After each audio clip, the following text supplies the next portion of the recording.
అరుణాచలంలో ఉన్నటువంటి శివలింగ స్వరూపమే కాదు.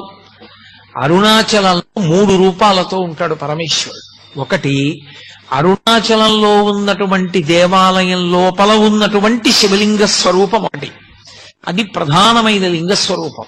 2, అరుణాచలం కొండంతా కలిపి శివస్వరూపం, అది అగ్నిస్వరూపం. అందుకే కృతయుగంలో అది అగ్నిస్వరూపంగా ఒక పెద్ద జ్యోతిస్సుగా వెలుగుతుండేదిట. అదే త్రేతాయుగం దగ్గరికి వచ్చేటప్పటికీ మణులతో కూడినటువంటి శివలింగమైంది. అదే ద్వాపర యుగంలోకి వచ్చేటప్పటికి పెద్ద స్వర్ణలింగమైంది. కలియుగంలోకి వచ్చేటప్పటికి మరకత లింగమైంది.